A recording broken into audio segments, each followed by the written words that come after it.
What's up, disc golfers? Joe here with Joe's Disc Golf, and it is time for DGLO.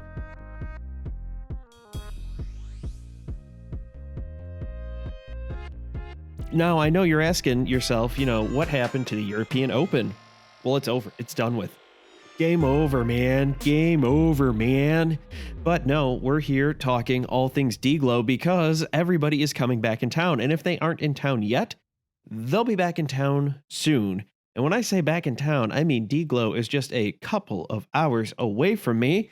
Unfortunately, yours truly will not be making the 2.5-hour drive to watch the Discraft Great Lakes Open because my sister decided to have a baby shower. So here I am just talking here. Maybe I'll get Dan to go out there and do some on the ground stuff. Who knows?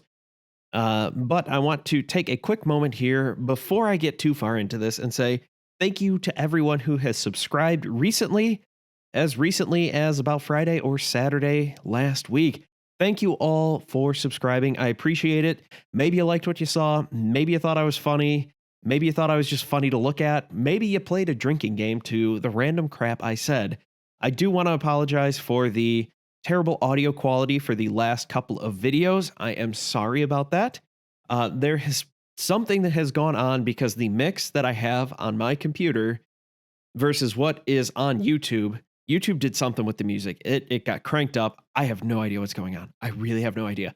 As for some of the audio complaints that some people have had, I was a total dork and totally forgot to enable a noise gate, which is just, for those of you who know, for those of you who don't know, it makes the breathing sounds go away.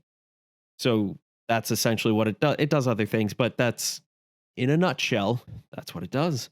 Enough of this inside baseball talk or inside disc golf talk. No, that's why you're here. You're here for the inside disc golf talk. But before we get too far into that, we have to thank our sponsor, Log.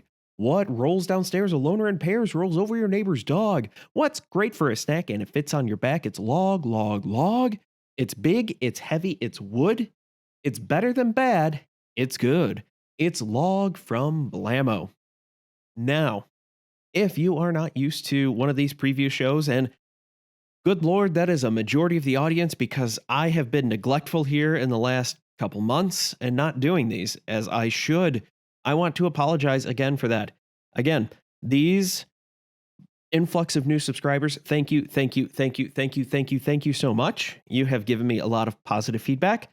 Some of you belong in a Call of Duty chat, to say the least, because you have said some pretty disgusting things, and, well, they have been deleted because nobody needs to see that. Nobody should be saying those things.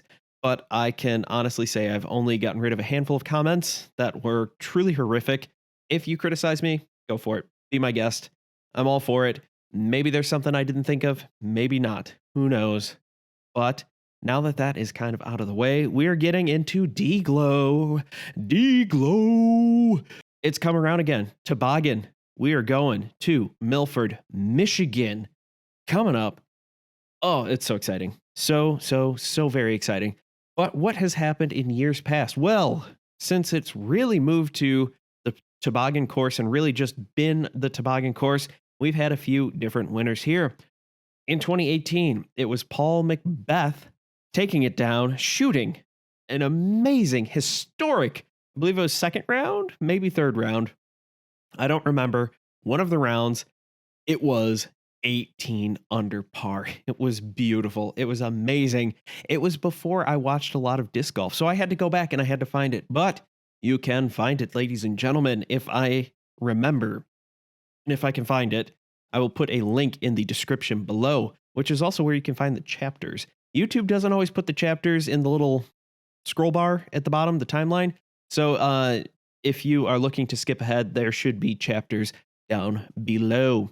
So yes, Paul Macbeth shoots one of his historic 18 under rounds. God, it must be awful to have multiple 18 under rounds. What is that like? I wouldn't know. Not at all. On the women's side, Sarah Hokum took it down in 2018. 2019, it was Paul Macbeth. He did not shoot 18 down, but he still shot well enough to win the tournament, and Paige Pierce taking it down on the women's side. We have a bit of a change up in 2020 for the men's side. Eagle McMahon takes it down with Paige Pierce, repeat winner for the 2022 season. Last year, 2021, Eagle McMahon does it again, repeat, and Kristen Tatar takes it down on the women's side. This was part of the time when Kristen Tatar came to town and said, I'm the FPO player to beat. What up, Paige? What up, Katrina? What up, FPO Field? And unfortunately, neither competitor is going to be here. Eagle McMahon has said that he will only have 2 more events that he will be competing in this year. That is Worlds and USDGC. So we're not going to get into that. If you want to hear more of my thoughts on that, I have several videos out, or the Friday podcast, or if you're feeling so inclined, 8:30 p.m. Eastern Standard Time. That is 7:30 Central Time.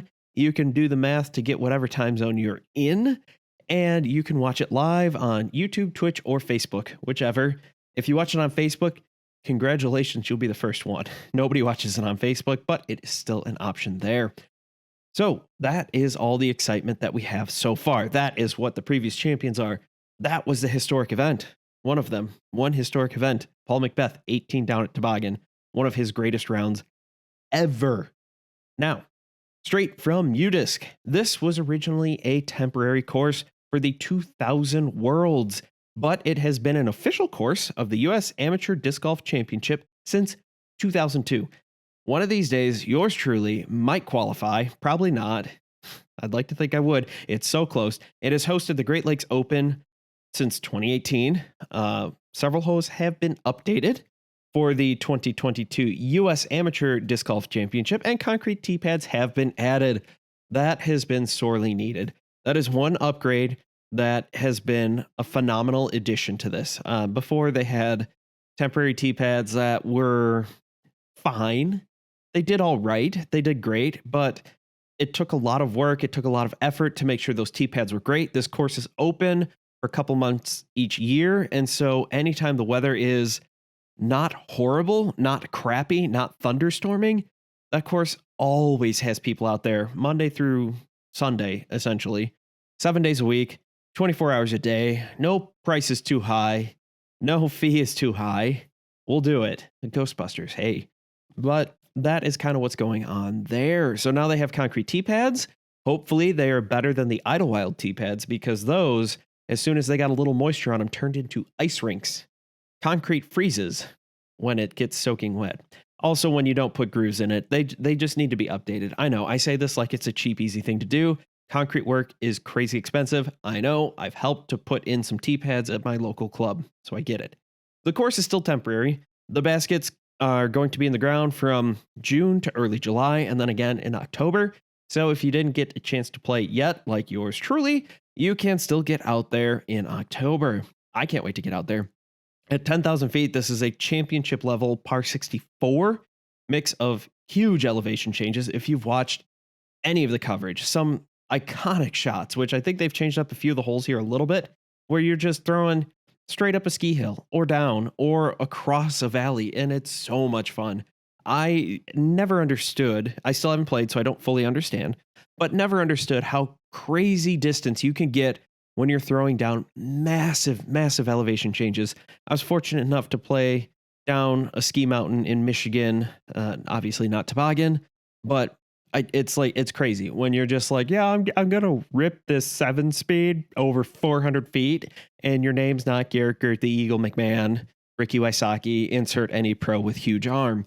So it's kind of fun. So the converse side of that, though, the other side of the shoe, as it were, you have to throw back up those hills. Fortunately, the one I went to, you just throw down. You go up the ski lift and you throw back down. So bring a spotter because the holes are long and punishing, but that is okay.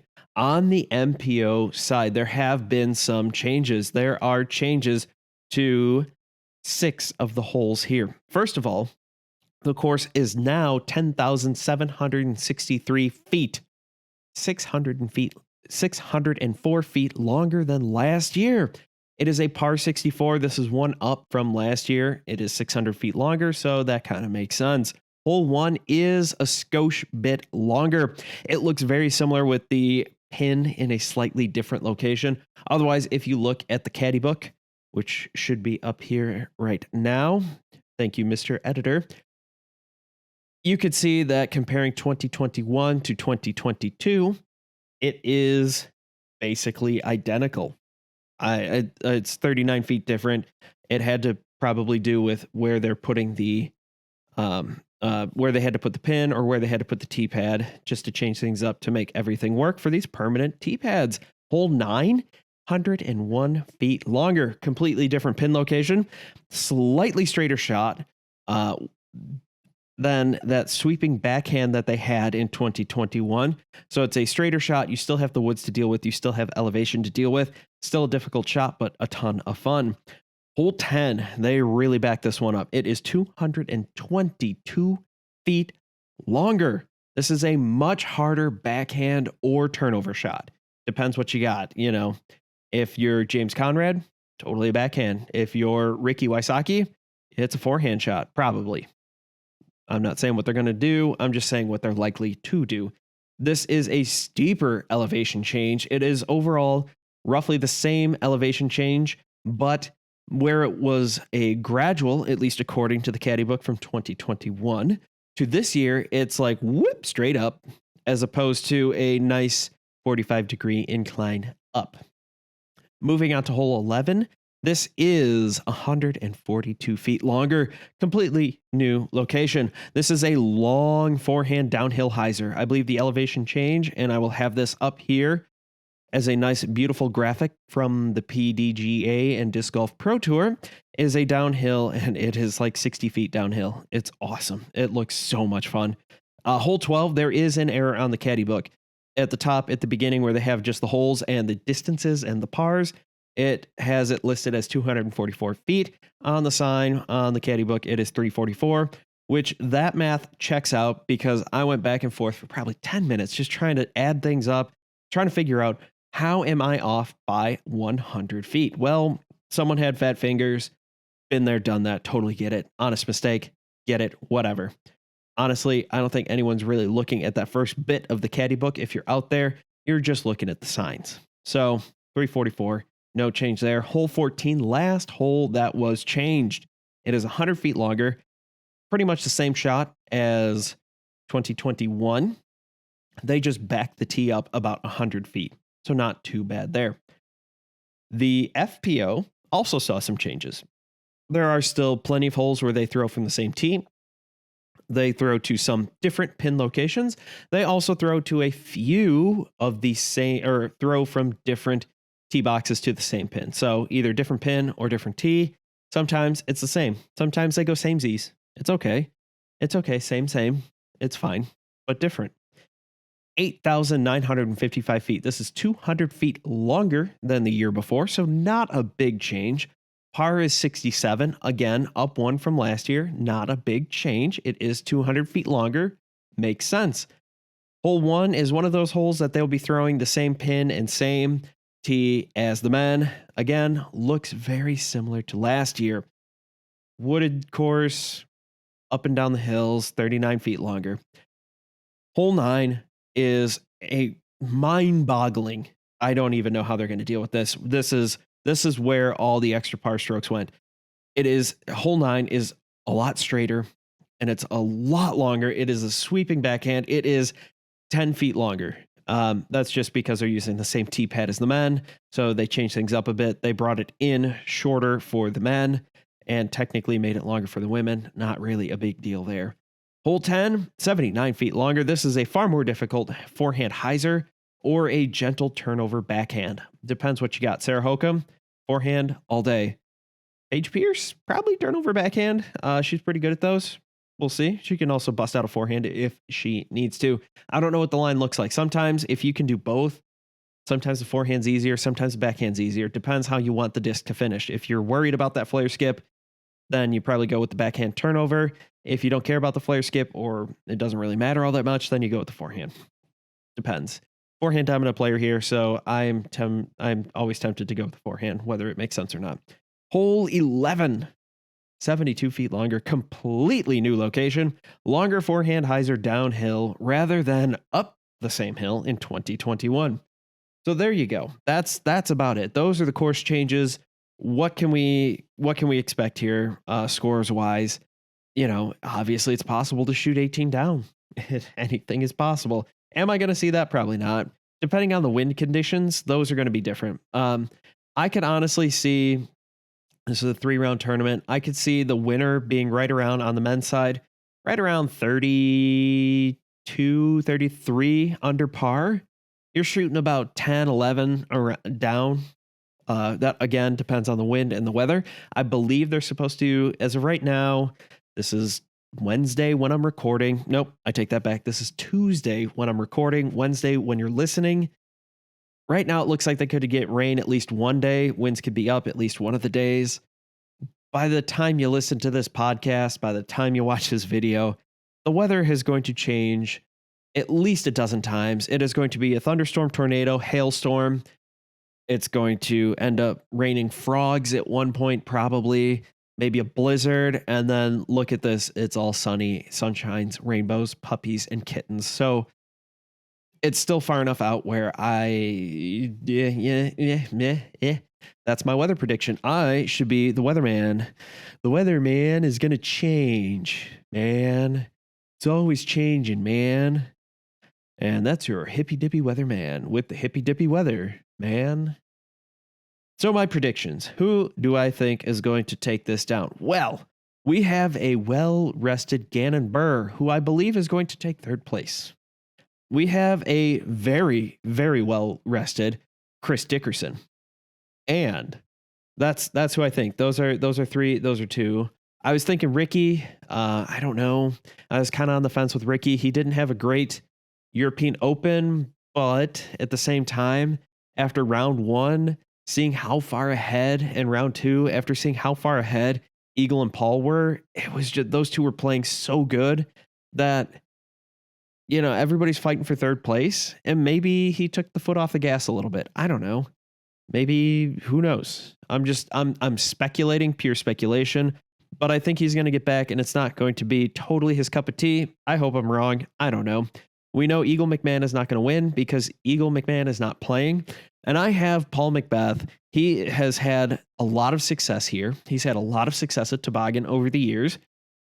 And he's going to come back, and it can go one of two ways after what happened in European Open. One, he could look at it and go, I played my best disc golf I have all year, and it wasn't enough to beat Eagle McMahon. What the hell? This sucks. I suck. This is awful.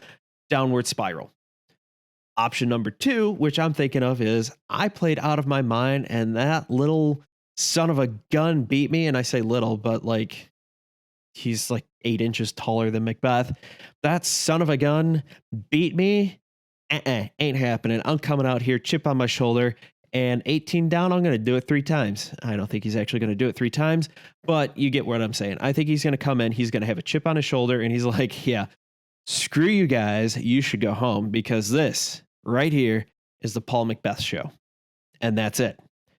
On the FPO side, now, Paige Pierce won European Open. Spoilers, I know. There are no such thing as spoilers in live sports. I'm sorry. But that's just my philosophy. There are no spoilers in live sports. I think Katrina Allen is going to take third place. I think she's going to play really well. I think what's going to get her into trouble is what usually gets her into trouble. It's putting. She has some great drives. She has some great upshots. But I think Katrina Allen is going to end up third. Haley King has proved that she can take a whole bunch of time off and then come back and just dominate. I think she's going to take second. I think Valerie Mondahano, who was doing phenomenal outside of Idlewild, and I'm kind of looking a little past Idlewild, only for the fact that I believe she's one of the people who kind of got screwed with the way the weather was. There's a group of women out there, a group of men out there during Idlewild when the storms came through where it wasn't bad enough to call them in, so they kept playing, and she shot like crap and had to just claw her way back. I believe she finished 17th, so she also had a bunch of time off. I don't think Paige Pierce is going to win it, only because she's riding high on the European Open. I think she was just leaving at time of recording. So she's going to come back. She's going to be jet lagged. She's going to be tired. This is going to be a Discraft thing. So everybody like Brody, Paul Macbeth, Paige Pierce, they're all going to have plenty of things to do, media events and all that stuff on top of course prep. Good news for them. There aren't a lot of changes, and most of them are, okay, well, now I should power up to get there. Or if I wasn't getting there, my landing spot from last year should roughly be fine. Now, obviously, trees have fallen over, things have grown up, they could have cut things different. There are different pin locations, so I'm not saying that's a guarantee, but it shouldn't be too bad. Overall, though, I think Paige Pierce is going to end up like 4th or 5th. I think she's still going to do well, but I think she's going to not be in the best shape possible to do this because of the travel. I know, I'm not saying that about Macbeth, but as far as I know, Macbeth has already left, and he's playing with a chip on his shoulder. Paige has won, and she's happy and excited. So, what do you guys think? Who do you think is going to win? Am I wildly off base? Am I right on the money? Is it somewhere in between? Let me know in the comments below. You can also find me on Twitter and Instagram at Joe's Disc Golf. You can find me on Facebook.com/Joe'sDiscGolf. You can also hop on joesdiscgolf.com where articles are updated and power rankings are updated. They need to be updated again.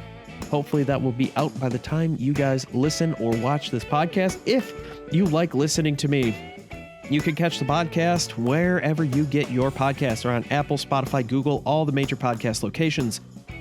If you are listening on a podcast and you want to stare at my ugly mug and maybe see some of the cool graphics, by cool graphics, I mean the caddy book from the Disc Golf Pro Tour, then you are more than welcome to watch on youtube.com/joesdiscgolf. So thank you all for watching. If you get a great tree kick, don't forget to thank Treesus. If you get kicked deeper into the woods, well, you need to repent and reflect because you have transgressed against Treesus. As always, I've been Joe, you've been awesome, and I can't wait to see you all in the next video.